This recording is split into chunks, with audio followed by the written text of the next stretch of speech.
Welcome everyone, my name is Brendan Snyder. Thank you for joining me. If you're new to my channel and you haven't already hit the subscribe button, please do me a favor and click the button. I would greatly appreciate it. It helps support my channel. And as an added bonus, you'll be able to stay up to date on all that's going on in the world of music. Just like this, today we're going to take a look at a brand new Robert Plant compilation. Just came out on October 2nd of 2020 and it's called Digging Deep, Subterranea. In 2019, Robert Plant began a podcast that was called Digging Deep, and currently there are 18 episodes for it. Each episode discusses one song and is about 15 minutes long. Unfortunately, there's no release schedule to the podcast, with some of the podcasts coming out only weeks apart and other ones coming out months apart.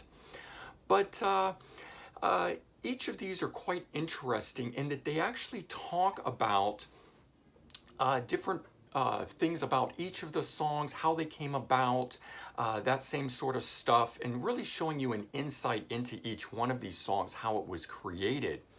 And while most focus on his solo catalog, some of these do focus on Led Zeppelin tracks. Now, if you fast forward to 2020, Robert Plant was planning on entering the studio. He was also planning on going on tour and doing some live dates, but of course the pandemic laid waste to those plans. And so, while in lockdown, like most other musical artists, Robert Plant sort of took stock of his life. He looked back. A lot of artists revisited their past catalogs and things of that nature. And it was no different for Robert Plant. And he started to look back at things and decided to compile this companion release here, Digging Deep, Subterranea. And so it's a journey through his solo recordings, starting with 1982's Pictures at 11, and it goes all the way up through his last studio recording, the 2017 Carry Fire album. And the package spans a total of 35 years, at least in terms of the solo recordings there. As a bonus, it actually includes 3 previously unrecordings and a couple of rarities on it as well. And the cool thing is the tracks aren't chronological, which allows you to hear the songs side by side in a different, by the different eras, and thereby you get a different take on them. It sort of presents them in a new light, hearing one next to the other like that. Now, Plant has always mixed rock, folk rock, and different world music styles into sort of a unique brand of sound that is his own.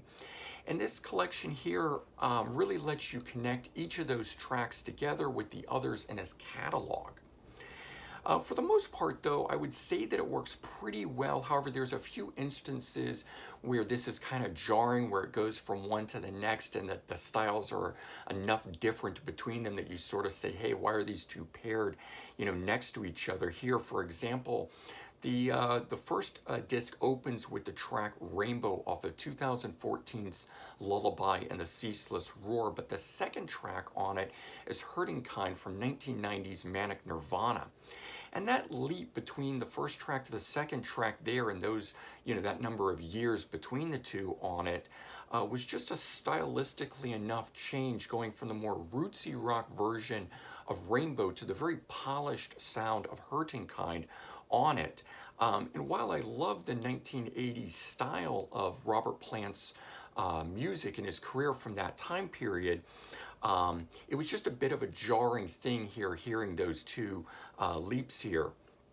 For me, at least, his career is kind of broken into 2 phases, starting with Pictures at 11 from 1982 up through Fate of Nations, 1993, followed by Dreamland, which is 2002 to present on it. And so those first 11 years, he was much more of a pop artist with highly produced music at that time, while when he returned in 2002, he had finally settled into that more rootsy rock style that we know him for today. And I feel like this compilation could have benefited from splitting those 2 eras up. And or even just focusing on the more modern era, that rootsy rock period from 2002 on to present, which is certainly what he's been focusing on. In addition, there's 3 previously unreleased recordings on here, and those tracks in and of themselves kind of seem out of place in their style that they were done in. In particular, track 5, disc 1, Nothing Takes the Place of You, is a bluesy cover song that doesn't quite seem to fit in here. And then track number 9 on disc 1, Charlie Patton Highway.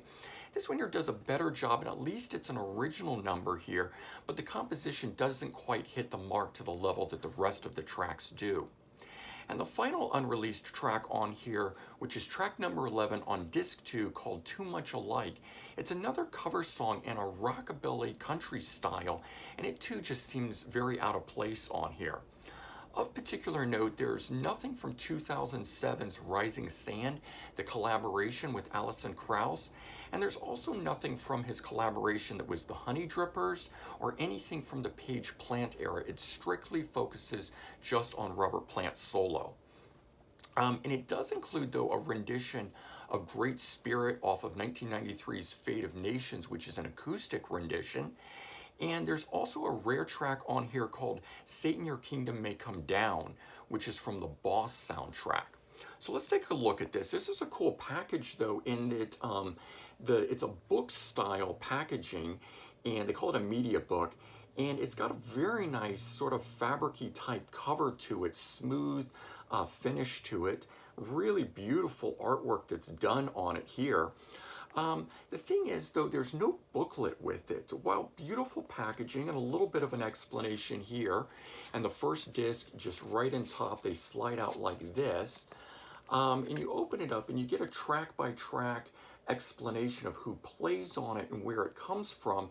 There's no explanation about what each song is about. I suppose we're supposed to really go back to the podcast and check out the podcast, although the podcast doesn't actually cover all of the songs, so you don't get that explanation. It would have been nice to have continued on what he's doing on the podcast, but with a write-up version put inside here.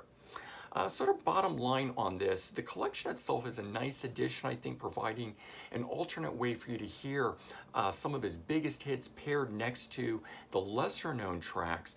However, due to the many different styles that Plant has played in over the years, it can kind of make for an inconsistent listen. But I do welcome the 3 bonus tracks, even though those 2 can sometimes be a little out of place.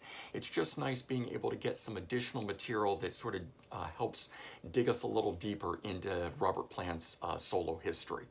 All right, I hope you guys enjoyed this, and if you did, please remember to leave your comments, let me know your thoughts, and remember to subscribe to my channel, help support it. I would really appreciate it.